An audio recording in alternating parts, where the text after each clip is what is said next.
Hey friends, I'm Otis Gibbs, and this is my buddy Bill DeMain. He's going to talk about an article that he's writing about John Lennon's Give Peace a Chance. Occasionally with Mojo and classic rock, they will bring in what they call a guest editor. I mean, it's been people as famous as David Bowie and Dave Grohl. The next issue of classic rock that they're working on now, Bryan Adams, the Canadian rock star, is the editor. And one of Brian's requests was, I'd like to do a whole feature on songs about peace. I'm writing about Wind of Change by the Scorpions, but probably the most famous song of peace is Give Peace a Chance by John Lennon. So I've been working on a feature about that. And I will say first that, I'm a huge Beatles fan. When I was in Montreal about 4 years ago, I found the Hotel Reine Elizabeth, where that song was recorded. And I went to the hotel and I used my Mojo credentials to sort of impress them, I don't know if it did, but they arranged for a time for me to visit the room, which is no longer, a room where people stay, but yeah, I think they were turning it into a display, like a kind of museum-esque display. Anyway, I got to go in there and spend, 10 minutes looking around, and it looks exactly the same. I mean, the bed piece, hairpiece signs are still on the wall. The little 1960s television is still in the corner. And that's where it happened. I mean, John and Yoko were on the bed, surrounded by about 50 people. It was Hare Krishna devotees and friends and students, Timothy Leary, Allen Ginsberg, Phil Spector. The Smothers Brothers. The Smothers Brothers. And it was basically one take. John was sitting on the bed with his Gibson acoustic, and he was mic'd. There were a couple mics around the room. Everybody was chanting along with everybody talking about bagism, dragism. And then they get to the chorus, and it was just one big group sing.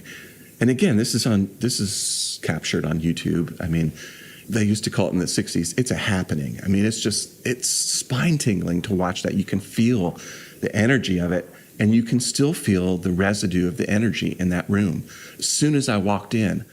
And I mean, this could partially be that I'm a Beatles fan, but I think there's something else going on in there, I always think of Fox Mulder in the X-Files, like he'd walk into a room, it's like, something happened here.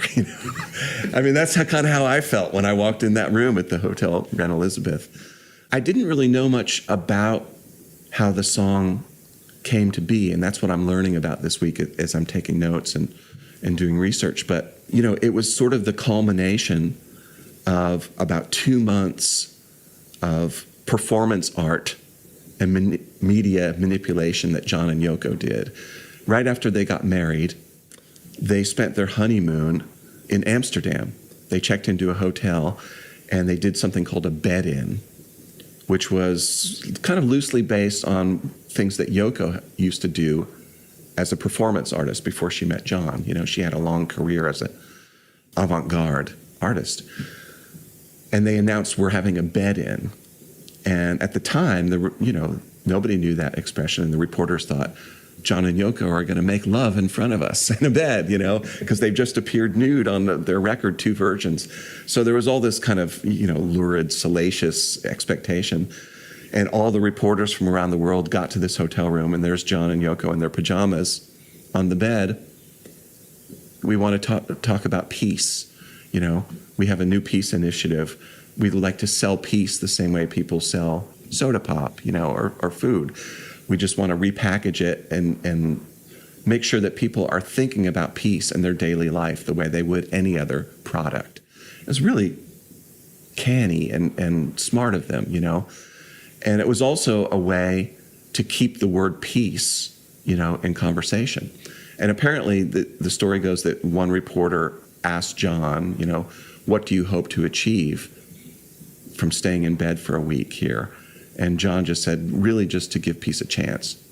And he wasn't even thinking of it as a song title, but, his songwriter antenna caught it and was like, So from there, they went on to Vienna, and they did this thing called bagism, where they both got inside these white sacks. And again, they met the press, but you couldn't see them. You could only hear their voices. And the message was, if you eliminate the visual and whatever sort of preconceived notions you have about somebody, everybody is on equal footing. It was all these sort of, kind of positive messages being presented through performance art. And the fact that it was John Lennon, still one of the most famous people in the world, made everybody curious, and everybody came. From there, they went to the Bahamas, and it was in a hotel room in the Bahamas that he first started to write Give Peace a Chance. And in fact, again, there's this unearthed piece of video of one of the first run-throughs, just him and Yoko. He doesn't have the verses yet, and he's just free associating and laughing. And as soon as he hits the chorus, like, oh my God, it's just goosebumps. They didn't like the heat in the Bahamas, so they were going to come to America and end their sort of peace tour. But John had recently been busted on marijuana, so the Nixon administration would not let him back in. So they went to Montreal, as a compromise, and they set up in that hotel room. By then, John had finished the song, but he didn't have it memorized yet, the verses, because it's just kind of rapid fire, almost like a proto-rap. When you listen to it, everybody's talking about masturbation. So he put up kind of cue cards around the hotel room with just big magic marker words, not only for himself, but everybody else in the room could sort of chant along with him. And John being John, he was like, I want this to be a performance. I don't really want to rehearse it. Here's the chorus, just so you know the melody, and you'll get the idea of the rhythm of the verses as I'm doing it. So he hired a recording engineer who came in with a little 4-track, put up a mic on John, and I guess 2 mics in the room to pick up the crowd, hit record, and they did it. And that's it.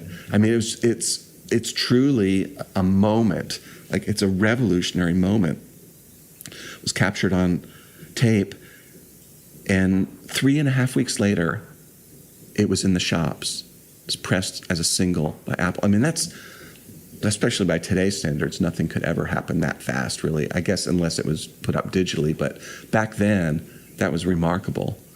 It charted. I mean, people think of Give Peace a Chance as a John Lennon song, but he was still in the Beatles. It was not that long after Abbey Road. It was attributed to John Lennon and the Plastic Ono Band. The Plastic Ono Band was everybody in that hotel room, basically, And what's even more remarkable is how quickly the song became adopted for the peace movement. I think most remarkably, 3 months later, the Vietnam moratorium protests in Washington, D.C. drew 500,000 people. Pete Seeger was there, and he led a sing-along where just all those voices raised on Give Peace a Chance. And Lennon saw it on the news and said it was truly one of the highlights of his entire musical career, And then to college campuses, and it's still sung. I mean, even when Russia invaded Ukraine 2 years ago, or a year ago, there were radio stations across Europe that all coordinated and played this, like 200 radio stations played the song simultaneously as a protest. It's a powerful piece of music, Yeah, the way that John and Yoko met in 1968 is Yoko was having an art exhibit in London at the Indica Gallery, which was a Beatles hangout. And John went to the exhibit, and there was a ladder that you climbed up a few steps, and on the ceiling above the ladder there was a little piece of paper with tiny letters on it that you couldn't see from the ground, but as you got closer, and John looked at it, and it just said simply, yes. And I remember in an interview, John said, of all the things that it could have said, it could have said no, or it could have said hippie, or it could have said, grapefruit, or, he said he was so impressed by the positivity of that he thought, I have to meet this person, So as a way to meet your soon to be soulmate, it's a pretty beautiful thing that just one simple word, And later he would put it in Number 9 Dream, yes is the answer. I interviewed him for a feature called Legends of Songwriting for Performing Songwriter magazine before they went under. And it was a phoner, so I didn't get to actually sit down with him. But still, I was thinking about this the other day. There's certain voices when they come on the telephone. You know, I've interviewed Ray Charles, for example. As soon as you hear that voice, it's like, oh my God, that's Ray Charles. I interviewed Barry Gibb last week. As soon as you hear that voice, you know. And Merle Haggard was the same way. It was just that kind of weathered, seen it all, country voice, and it's unmistakably Merle Haggard, you know. We talked a lot about the 60s and 70s, which was kind of, for me, the golden period of Merle. And one story that really is memorable for me is, you know, early on in Merle's life, he was in and out of reform schools and, you know, was always truant at school and getting in trouble. And he was put in San Quentin when he was a teenager for a armed robbery attempt at a restaurant that went awry, you know. And in his first or second year at San Quentin, Johnny Cash came to the prison to perform.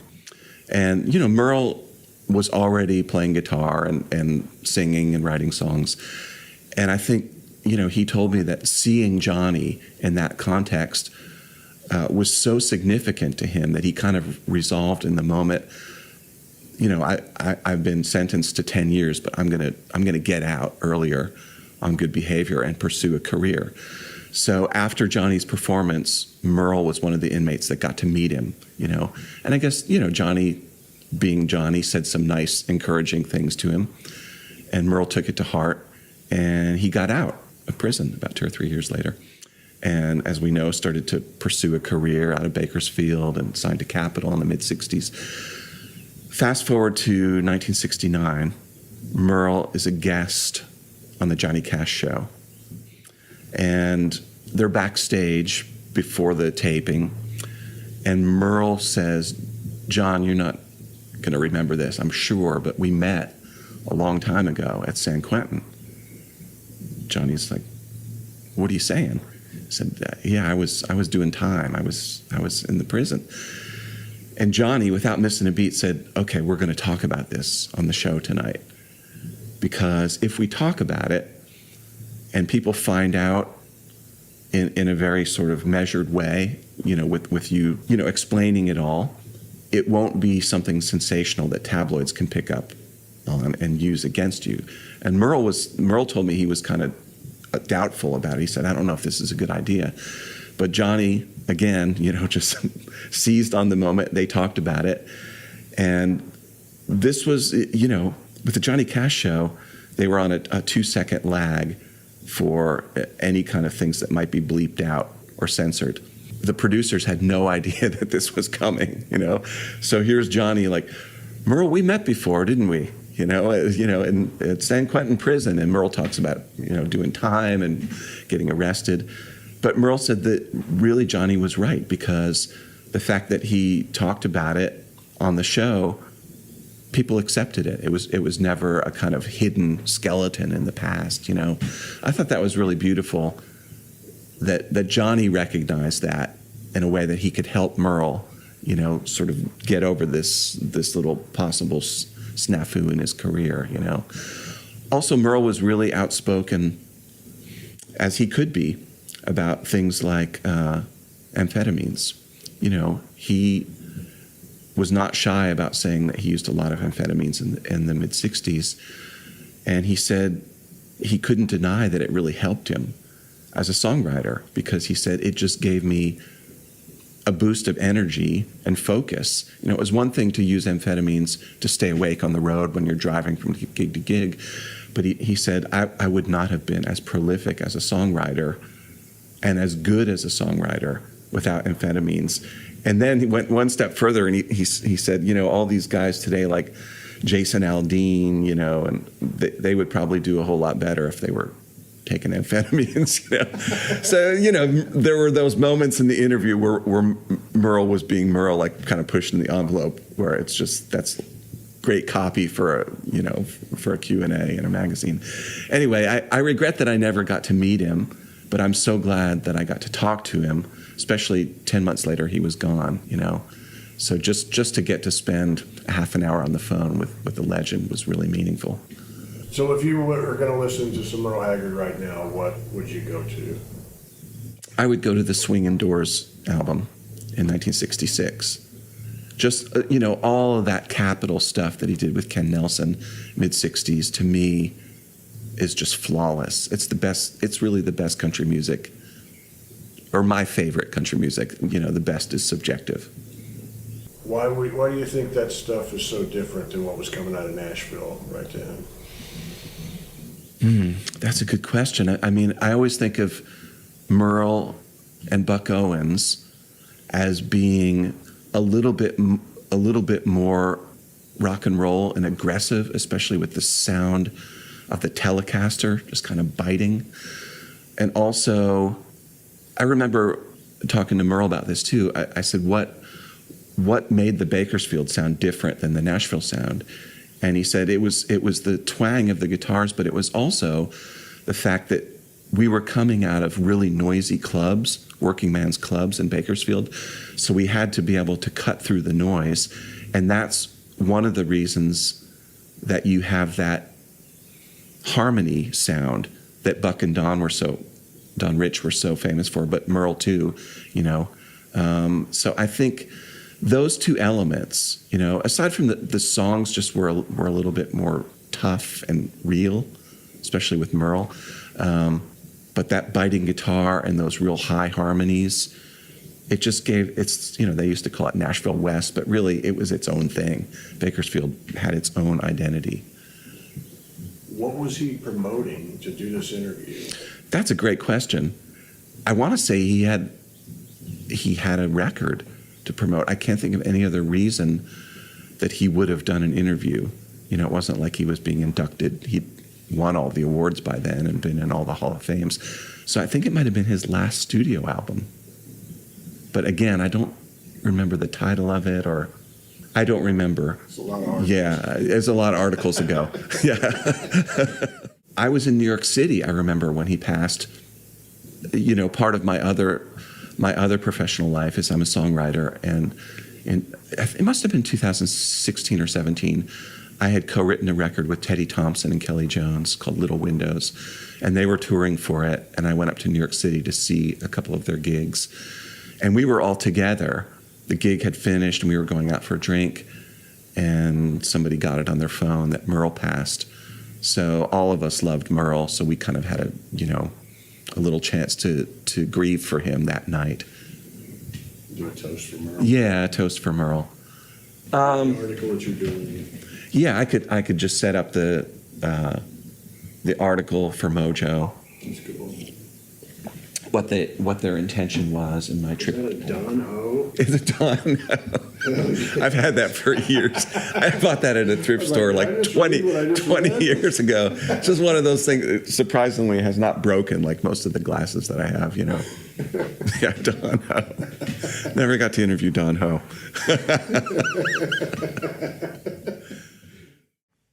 I did a cover story for Classic Rock on Peter Frampton, and I spent 3 hours with him talking about his entire career, it starts when he was 15 years old. I mean, there were things about Peter Frampton that I didn't know. At 15, he joined a group called The Herd, and they had 2 top 10 singles in the UK, and he was a teen idol, a pinup. Then he got into Humble Pie. From Humble Pie, he went to his solo career. But one of the fascinating things that I didn't know about Peter Frampton is when he left Humble Pie, before he started his solo career, for about 2 years, he was a sought-after studio guitar player. And he played with Jerry Lee Lewis. He played with George Harrison. He played with Harry Nilsson. He told me that George Harrison called him and said, "Hey, would you come into the studio and play some guitar?" Not telling him what was going on. And he got there, and Phil Spector was in the control room, and George pulled Peter aside and said, "Look, I'm making this record, and Phil has this idea that he wants 19 of everything." So if you wouldn't mind, you and I are going to sit on these stools here with acoustic guitars and just track ourselves over and over on a couple of songs. And Peter said one of those songs was My Sweet Lord. So when you hear that huge, what George called the giant guitar on the intro, that beautiful strumming sound, part of that is Frampton, and he said it was amazing to be a studio player, working with all these musicians that he sort of idolized, especially George, because he was a huge Beatles fan. I asked him about Phil Spector because I never got to interview Phil Spector, but I'm curious about the people who've worked with Phil Spector, And Peter said, there really was, behind all his eccentricity, there really was something about his ears were so exquisitely fine-tuned. And Peter said, when we were tracking the guitar over and over again, I thought, how is this really going to make a difference, between just doubling it instead of doing it 19 times? And he said, I'll never forget when we walked in the control room and the first time the playback came through the speakers of these guitars, it was like, holy crow. It was just an orchestra. I mean, we know the expression wall of sound, but Frampton said he immediately had this new respect, for Phil Spector. He also worked with do you know who Joe Bryeth is? There's a great documentary made about this guy. He was a New York glam rock singer that had a very brief kind of tragic career where he was trying to be like a Ziggy Stardust character. And he was, in retrospect, was actually quite gifted and talented, but just had everything go wrong in his career. Like, was managed by a kind of mob-tied, ne'er-do-well character. But Frampton played on the Joe Bryeth record, and his sort of intersections with different people in pop music is remarkable. I'll bring Paul McCartney back into it again because Frampton told me a great story. I mean, one of the sort of tragedies in his career is after Frampton Comes Alive made him the biggest pop star on earth, in pretty short order, his whole career took a nosedive. Famously, he appeared on the cover of Rolling Stone shirtless, and it undermined any sort of musical credibility he had. He made a record called I'm in You, which was really kind of soft focus, bubble gum. But the thing that killed his career dead after Frampton Comes Alive was this disastrous movie called Sgt. Pepper's. It starred the Bee Gees and Aerosmith and Frampton. And Peter Frampton told me that he got a call from Robert Stigwood, who was the famous manager of the Bee Gees, who was the executive producer, putting together this multi-million-dollar, star-studded movie based on the Beatles album, Sgt. Pepper. And he told Peter Frampton, I want you to be the star of the movie. And Peter Frampton said, I don't know, I haven't really acted, and my music is my more important focus. Stigwood said, well, if it'll make any difference to you, I think we've got Paul McCartney on board to be in and Peter Frampton said, okay, that's all it takes. If I know that Paul McCartney's in it, I'm in. So they sent him the script, and he was like, this is really iffy. I don't have any lines, and what am I doing in there? Like, I don't understand, So it was a week before they started shooting. Frampton was in London, and Wings was doing a concert. So he went to the show, he went backstage, and he was talking to Linda, and he said, I'm really looking forward to being on set with Paul next week for the film. Linda said, what do you mean? He said, Sgt. Pepper. And Linda said, Paul, you want to come over and talk to Peter? And Peter said, you're going to be in the film, right? Paul said, no way. He said, I turned them down flat. And by then it was too late for Frampton to bail on the project. So he said it was the most painful. It was like a 6-month shoot because there wasn't really a finished script. So they were making it up as they went along, and there were just endless hours of sitting around, in those ridiculous kind of shiny band costumes. And he said he knew from the first week it was going to be the worst movie ever, but he couldn't get out of it. He was committed, And he said, sure enough, when it came out, it was, it was just trashed, savaged by critics. And because he was the face on the poster, the fallout was disastrous for his career. It took him a long time to recover. I think another good Frampton story is, when you see him on the cover of Frampton Comes Alive, the iconic image, he's playing a Les Paul Black Beauty from the 50s. That was his signature guitar. That guitar in the 1990s was thought to be lost. Frampton was doing a tour in South America, and the equipment for the tour was flown on a separate, smaller plane. That plane had a problem on the runway in South America and exploded and burned. And all of the equipment that was on the plane was thought to be lost.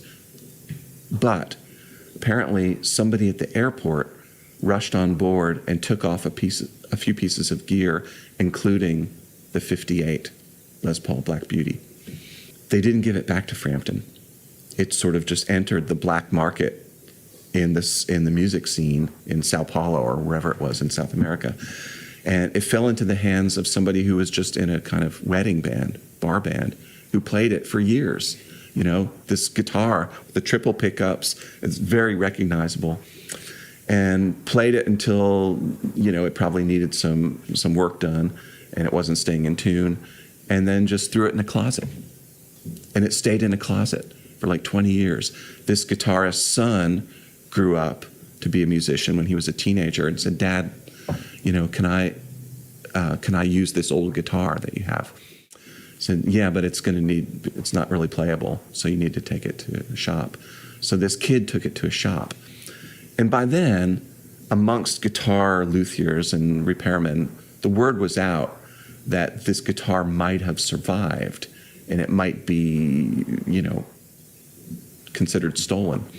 So as soon as the luthier repairman opened the case, he was like, I know what this is. This is Frampton's guitar. So he emailed a few other friends to verify, check the serial numbers and the distinguishing characteristics. And within a few days, word got back to Frampton. It's like, we have the Black Beauty. It's here, So Frampton's people contacted the luthier. The kid came back to the shop, and the luthier said, I can't give this guitar back to you because it's stolen, And the kid just ran out of the shop because he was afraid of being arrested. So after all these years, it's what, I think it was 2012 when this was all going on. Frampton was reunited with the Black Beauty.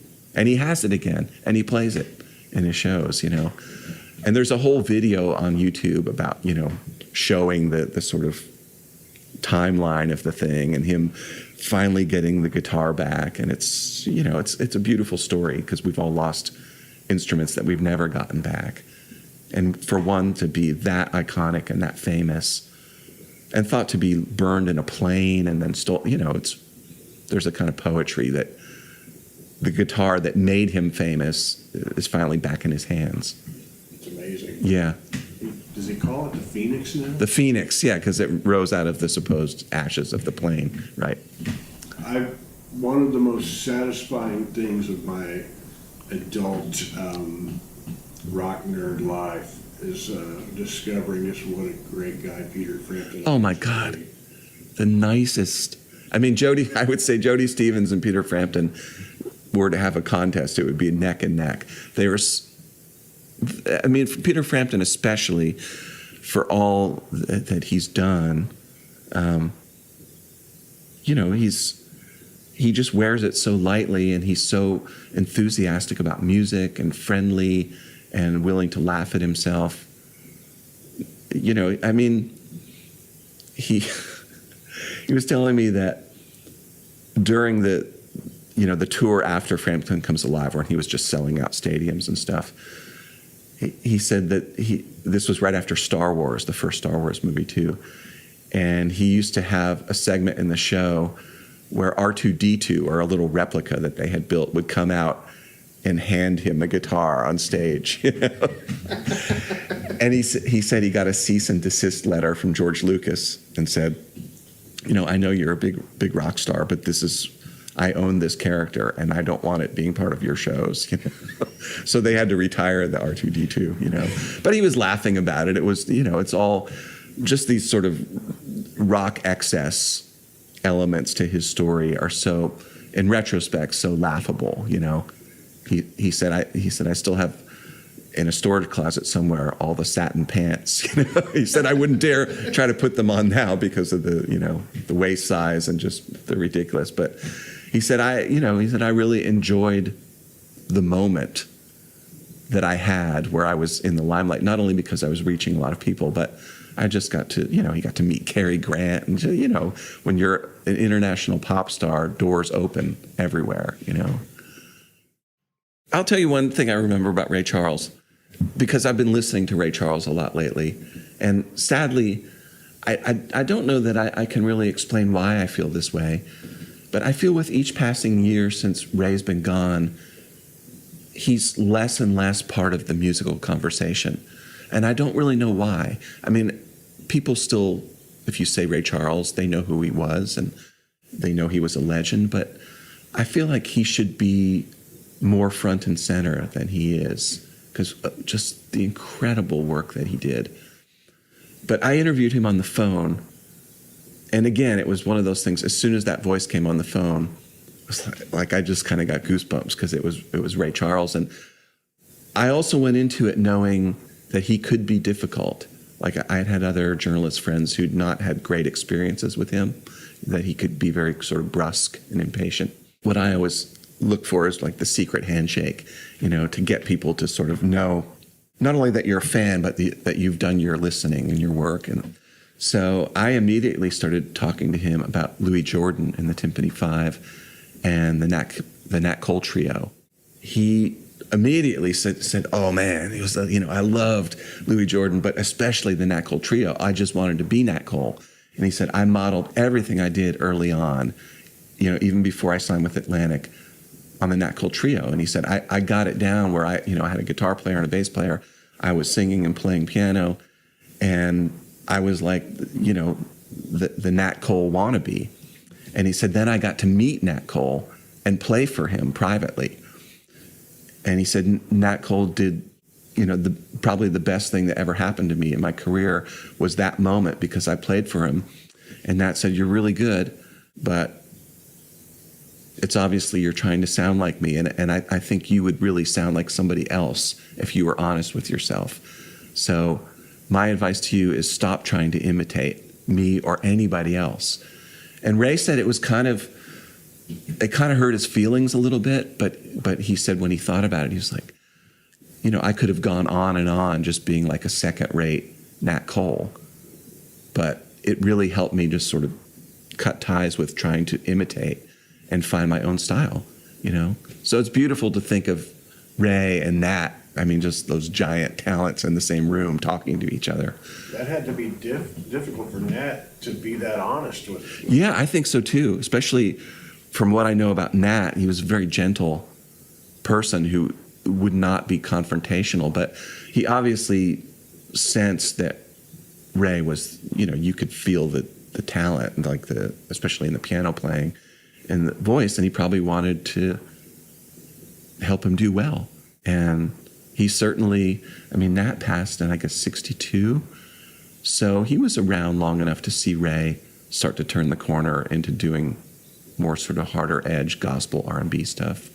I talk about this, you know, so I have a music history walking tour in Nashville called Walk in Nashville. And I focus a lot on how country music evolved and during certain periods, you know, whether it was the Nashville sound or Countrypolitan. But I think something that's often left out of the conversation is the importance of the two records that Ray Charles made in the early 60s, the Modern Sounds and Country and Western Music. Because essentially what those records did, they took country and Western songs and dressed them up in more sophisticated arrangements, R&B, swing, jazz with horn charts, substitution chords, different rhythms. And those records sold really well. And they introduced Hank Williams, they introduced Don Gibson, all these country songwriters to audiences that would have never, ever paid attention to hillbilly music. So I think Ray Charles gets left out of the conversation. He deserves so much credit for breaking down barriers and introducing country music to a wider audience. Absolutely. Well, certainly Busted, I Can't Stop Loving You. The version of I Can't Stop Loving You is about as perfect as music Yeah. is. Yeah, I mean, it's just, it's amazing to hear Ray Charles sing a simple song and just like make it his own, you know, and he doesn't even have to do that much vocalization or riffing or, you know, it's just the way he phrases, you know, it's just the sound of his voice like against the piano. He was one of a kind, you know. I'm sad to see that, you know, because I've been getting into Ray Charles again lately. I have the Atlantic box set, and I have a couple of the reissue Rhino things that they did, but all of that great stuff he did for ABC in the 60s after he left Atlantic is out of print. It's impossible to find, and that seems wrong to me. That's one of the reasons I kind of feel like, wait a minute, this is Ray Charles. You know, this stuff needs to always be, it's not even on streaming services. In the day and age of the resurgence of vinyl, Ray Charles seems like exactly the sort of reissue that people should probably be putting out. I agree. But I don't know if it's happening. I don't see it happening. I think late in his life, he did a duets record, one of those kind of star-studded, cross-generational things that always doesn't show off the artist best because it's so watered down. It's like, and here's Norah Jones, you know, and here's Bono, and like Sinatra did those too. So I think it was that. He was still in good voice, though. I mean, Ray really, he stayed strong pretty much right up until the end. Even when his voice lost some of its power, he found a way to make that work for him, where it was even more poignant, you know. He was also getting ready to do a Kennedy Center tribute to Quincy Jones, which is something that's on YouTube. It's great. And Ray sings an old Tin Pan Alley song called My Buddy to Quincy. It's just like, even thinking about it makes me want to cry. It's so emotional and so beautiful, you know. But really, I can't, you know, because I haven't gone back. I have the cassette tape of our interview, which I treasure, just to hear my voice with Ray Charles on the phone, you know. Now you want to make me find that tape. Because I know we talked for about 30 or 40 minutes. Just can't remember what else we talked about. I just remember the Nat Cole stuff because he was just so animated. Ray had a great laugh, you know. I sometimes think you can tell the way people speak, like the way it relates to their singing. You know, he had like a vocal range when he was speaking, or he would go way up and when he would laugh, and it would come back down and be just, you know, it's like all part of the music of his voice. In 1978, it was 3 years after Big Star had officially broken up, Jody was not playing drums very much anymore, and, you know, was trying to figure out what is my future. He went to live in England for a couple of months, and he was staying in London with a writer from the NME named Andrew Tyler.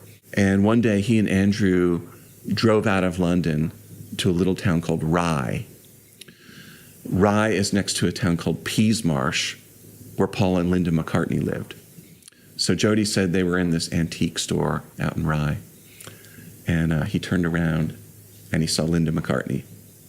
And then he saw a guy walk up to Linda, and he realized it was Paul. And Jody was the biggest Beatles fan ever. You know, Ringo was his idol, and he'd never met him. He thought, this is the only chance I'm ever going to get. So he went up, and first he started talking to Linda, just to kind of, as a way to segue into it and not be tongue-tied. And Linda said, oh, you know, this is my husband, Paul. And Jody told him who he was. And, it's kind of weird to think, but Paul didn't know Big Star. It was a different world, and I guess Big Star hadn't quite transcended international barriers yet. And Jody got even bolder and said, I'm a drummer, and I'm over here looking for work. So Paul said, can you drop off a tape or a record at MPL in London? I'll have a listen, and who knows. And in Jody's head, he thought, I'm going to be the next drummer for Wings. So as soon as he got back to London, of course, like, he brought all the Big Star records over there to MPL with a note, like, nice to meet you, Paul. Anything suggestions you could make, that would be wonderful. In the meantime, he's living with this writer from the NME who I guess has not paid his phone bill. 2 days later, this writer's phone in the apartment is cut off because he didn't pay his bill. So Jody says, I never knew if Paul called, But he said, in a way, it's kind of a relief, because he said if he had called, Jody said, I don't think I would have been in any condition to pass an audition. I hadn't played regularly in 2 years, and my chops were really loose. But he said, I sometimes think about I could have been in Wings, I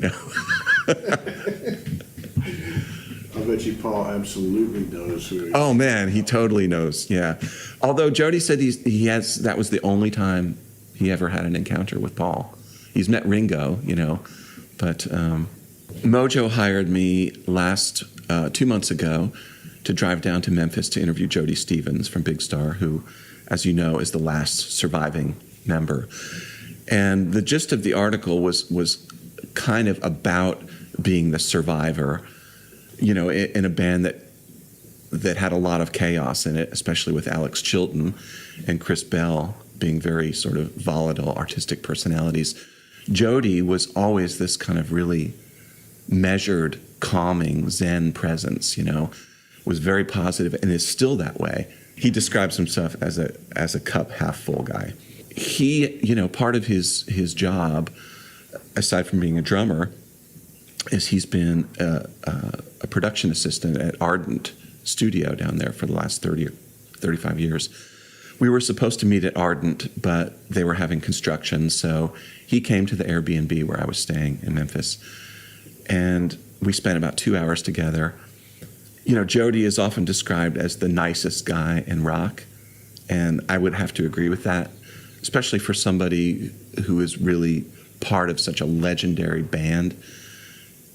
He wears it so lightly, and he's so friendly and so enthusiastic about music.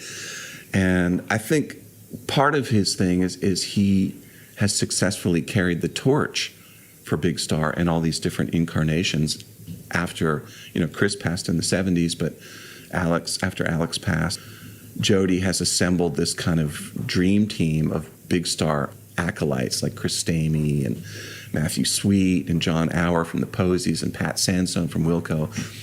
And they go out and faithfully recreate this music. What's amazing to me is when we were talking about the early days of Big Star is how different their experience was from other young bands. These were all guys who met in their 20s. They weren't really friends outside the band. Jody told me he was going to college, he had a job, he had a girlfriend. He said, I never really hung out with the guys. The only time we ever got together is when we would meet in Ardent. And they were all being sort of simultaneously trained as recording engineers by this guy who ran Ardent named John Fry. So John gave them keys to the studio. Like, after hours, you can come in here and experiment, learn how to record. So that first Big Star record, the classic #1 record, came out of a year's worth of them being in the studio in the wee hours, recording, tweaking, adding overdubs, erasing things, putting in new parts. And I think it's one of the reasons that record sounds, it sounds as good as a Beatles record to me. The fact that they had so much time, that's really important for a band, especially a new band, to be able to spend time in the studio and experiment. The record famously, did not sell.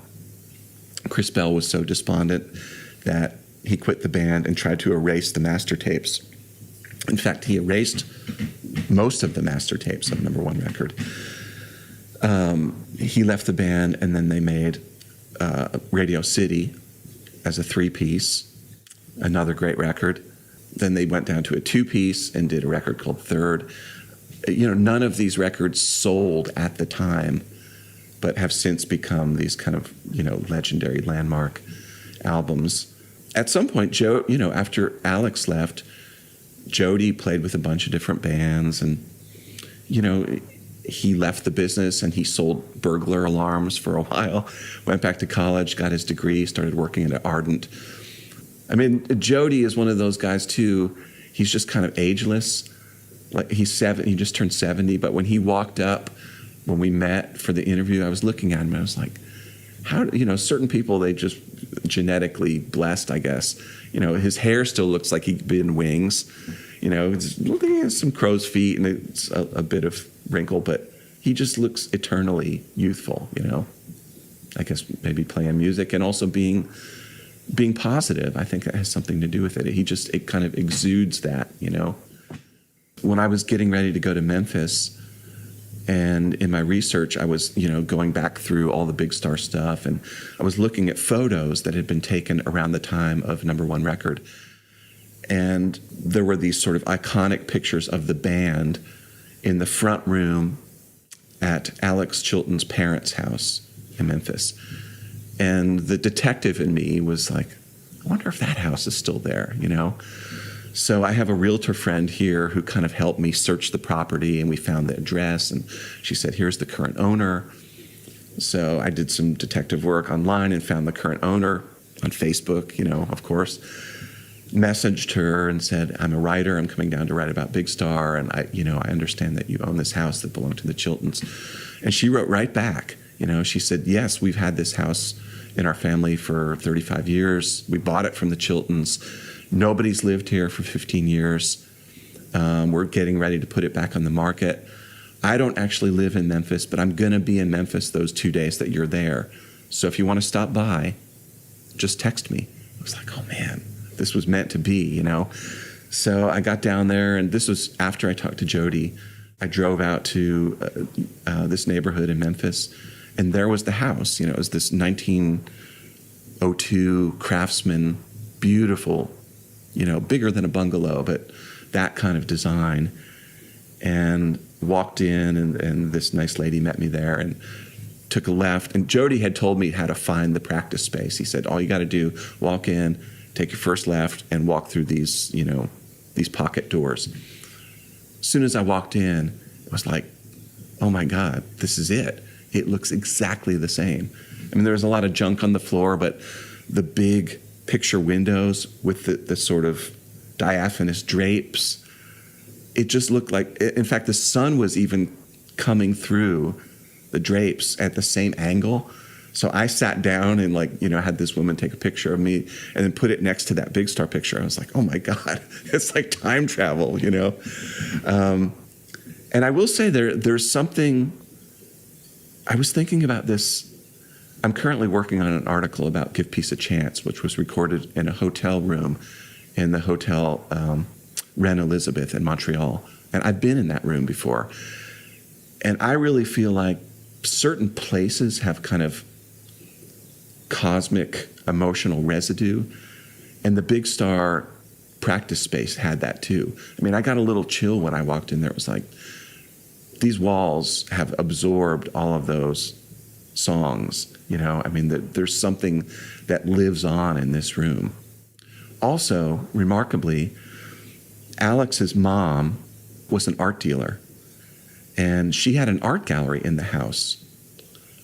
So this was a very kind of, artistic home, aside from the music that was happening with Big Star. And I noticed in the big practice room, amidst all the junk, there were all these unframed canvases of paintings, like against the wall. And I asked the current owner, I said, what are those?